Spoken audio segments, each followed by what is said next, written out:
श्री स्वामी समर्थ अवधूत चिंतन श्री गुरुदेव दत्त. तर आज आपला स्वामी कथेचा दुसरा भाग आहे, तर तुम्ही सगळ्यांनी नक्की ऐका. तर आपण आता सुरुवात करूया. अक्कलकोट येथे स्वामी महाराज प्रथम आले तेव्हा ते खंडोबाच्या देवळातील कट्ट्यावर स्थानापन्न झाले होते आणि हे खंडोबाचे देऊळ सध्याच्या ST स्टँडसमोर आहे. तेथून पुढे वटवृक्षाखाली येऊन त्यांनी तपश्चर्या साधना केली. त्यानंतर ते एक सिद्ध पुरुष म्हणून ओळखले जाऊ लागले आणि आपल्या वास्तव्यात त्यांनी अनेकविध चमत्कार केले. राजापासून रंकापर्यंत अनेकांवर प्रेमाचा वर्षाव केला. आपण यजुर्वेदी ब्राह्मण गोत्र काश्यप रासमीन असल्याची माहितीही त्यांनी स्वतः सांगितली आहे. शिष्य श्री बाळप्पा व श्री चोळप्पा यांच्यावरही त्यांची खूप कृपा केलेली आहे. त्यांनी श्री स्वामी समर्थांची कांती दिव्य तेजपुंज होती. शरीराचा वर्ण गोरा होता. ते अजानुबाहू होते. तेथून स्वामींनी संपूर्ण देशात सर्वत्र भ्रमण केले. विविध ठिकाणी ते विविध नावांनी प्रसिद्ध होते. नंतर ते मंगळवेढ्यात आले. त्यानंतर ते अक्कलकोट या ठिकाणी आले आणि शेवटपर्यंत तेथेच होते. सर्वसामान्य भाविक भक्तांना त्यांनी आपलेसे केले. सर्व जातीपातीचे बहुजन समाजाचे आणि धर्माचे लोक त्यांच्या भोवती गोळा झाले. त्यांचे बाह्य आचरण काही वेळा बालक भावाचे तर काही वेळा अतिशय रुद्र असे अनेकांना वाटे. त्यांनी अनेकांचा अहंकार दूर केला. अनेकांना सद्मार्गाला लावले. ज्याचा जसा अधिकार त्याचप्रमाणे त्याच्यावर कृपा केली. निर्भीडता स्पष्ट वक्तेपणा आणि आत्मीयता यामुळे लाखो भक्तांना त्यांनी आपलेसे केले. त्यांच्या कार्यकाळात देशात इंग्रजांचा अंबल होता. इंग्रज शासनाच्या वरवंट्यामध्ये जनता भरडत होती. तिचा आत्मसन्मान त्यांनी जागृत केला. त्यांच्या भक्तांमध्ये हिंदूप्रमाणेच मुसलमान ख्रिश्चन धर्माचे लोकही सामील होते. त्यांच्या भोवती मोठा शिष्य परिवार तयार झालेला होता. प्रत्येक शिष्याला त्यांनी त्याच्या क्षमतेनुसार कार्य दिलेले होते आणि परंपरेची पताका दिली. श्री स्वामी समर्थांच्या विविध शिष्यांद्वारे श्री स्वामी समर्थ परंपरेचा विस्तार फार मोठ्या प्रमाणावर झालेला आहे. यातील प्रमुख शिष्य कोल्हापूरचे कुंभार स्वामी, पुण्याचे बेडकर महाराज आणि मुंबईचे श्रीतात महाराज, आळंदीचे नरसिंह सरस्वती, श्री शंकर महाराज, श्री वामन बुवा, तसेच श्री गुलाबराव महाराज, श्री केळकर बुवा, श्री स्वामी सूत, श्री आनंद भारती, श्री गजानन महाराज, श्री मोरेदादा, तसेच श्री आनंदनाथ महाराज हे आहेत. या शिष्यांनी विविध ठिकाणी श्री स्वामी समर्थांचे मठ स्थापन केलेले आहेत. तसेच श्री स्वामी मंदिरे आणि सेवा केंद्रे सुरू केलेली आहेत. श्री स्वामी समर्थांच्या अवताराविषयी हकीकत त्यांच्या अनेक चरित्रकारांनी वर्णिले आहे. ती अशी: अशा भागीरथीच्या तीरी कर्दळी वना माझारी, स्वामी निज मानसांतरी ते निर्विकारी चिंतिता, तपश्चर्या करिता करिता तत्व येऊनिया हाता, प्राप्त झाली तदैक्यता नुरले तत्वता देहभान, एषा परी लोटता काळ अंगावरी झाले वारुळ, दिव्य सतेज सोज्वळ देह निर्मळ झालासे, ऐसी स्थिती झाल्यावर काय घडला प्रकार, भावे एका सादर, सौख्य सार तो आहे लाकूड तोड्या एके दिनी, सहज आलं त्याच वनी, वृक्षावरी घाव घालूनी डहाळी झनी पाडिली, डहाळी पडताच सकळ ढासळून गेले वारुळ, फार जुनाट मूर्ती सोज्वळ बाहेर तत्काळ निघाली, अजानुबाहू दिगंबर फाके तपो दीप्ती सुंदर, जैसा पौर्णिमेचा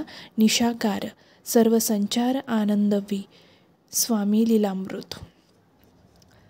श्री नृसिंह सरस्वती ज्या कर्दळी वनात श्री स्वामींचे अवतारित्व प्रकटलेले होते, आपण कोठून आला या प्रश्नाला उत्तर देताना श्री स्वामी समर्थांनी सांगितले, प्रथम आम्ही कर्दळी वनातून निघालो. पुढे फिरत फिरत कलकत्ता वगैरे शहरे पाहिली. बांगलादेश हिंडून काली देवीचे दर्शन घेतले. गंगा तटाकाने फिरत फिरत हरिद्वार व केदारेश्वर पाहिले.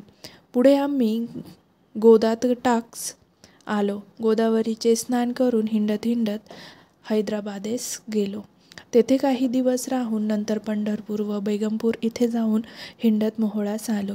तेथून सोलापूर येथे आलो. तेथे काही महिने राहून अक्कलकोटला आलो आणि तो इथेच आहे.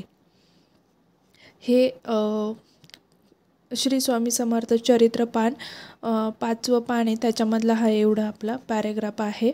श्री स्वामी महाराज मंगळवेढ्यात प्रकटले तेव्हा हे ऐतिहासिक संदर्भ चरित्रकारांनी नोंदवलेले होते. शके 1760 स्वामी जगद्गुरूर्थ प्रकटले मंगळवेढ्यात साक्षात दत्त अवतारे. तेथून श्री माणिक प्रभूंच्या भेटीनंतर श्री स्वामी समर्थ हे अक्कलकोटात शके 1779च्या आरंभीस आले. श्रीमंत मालोजीराजे त्यावेळेस नुकतेच राज्यपदारूढ झालेले होते. त्यांची स्वामींच्या चरणी अपार श्रद्धा होती. श्री स्वामी समर्थांचे प्रकट वास्तव्य एकूण 40 वर्ष असून शके 1760 ते शके 1800 त्यातली 21 वर्ष त्यांनी अक्कलकोट येथे वास्तव केलेले होते. अक्कलकोट येथील त्यांच्या वास्तव्यात त्यांनी दत्त संप्रदाय बराच वाढवलेला होता. असे पातकी दीन मी स्वामी राया, पती पातलो सिद्ध व्हा उद्धराया, नसे अन्यत्राता जगी या दिनाला, समर्था तुझ्या विन प्रार्थो कुणाला. एकदा काय झाले होते, कलकत्त्याचे एक इंग्रज बॅरिस्टर व एक पारशी गृहस्थ त्यांच्या दर्शनास आले असता आपण येथे कोठून आलात असा साहेबांनी भीत त्यास प्रश्न विचारला. तेव्हा स्वामींनी उत्तर दिले ते असे, प्रथम आम्ही कर्दळीवनातून हिमालयात निघालेलो आहे. पुढे फिरत असताना हरिद्वार व केदारेश्वर पाहिले. पुढे स्वामींनी गावांची व तीर्थक्षेत्रांची शेकडो नावे घेतली. पुढे गोदात टाक हिंडत दक्षिण हैदराबादेस गेलो. तेथून मंगळवेढे, पंढरपूर, बेगमपूर, मोहोळ, सोलापूर अशा गावी राहत अक्कलकोटास गेलो.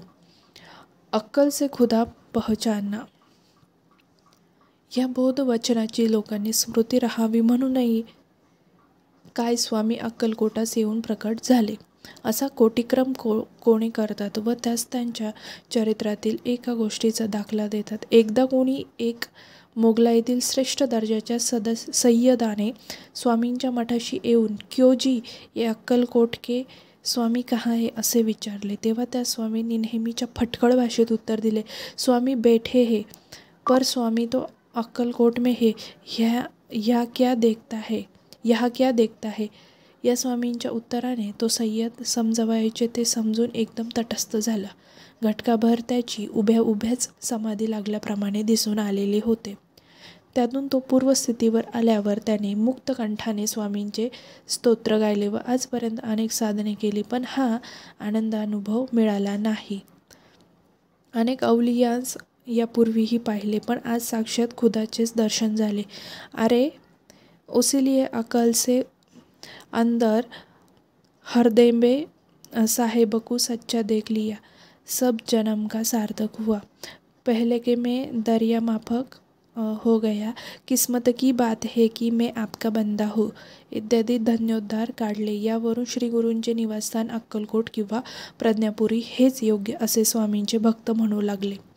तर आपण आता इथेच थांबूया आणि तुम्हाला स्वामी कथेचा दुसरा भाग कसा वाटला ते नक्की कमेंट करून सांगा आणि व्हिडिओ आवडला असेल तर चॅनलला नक्की सबस्क्राईब करा.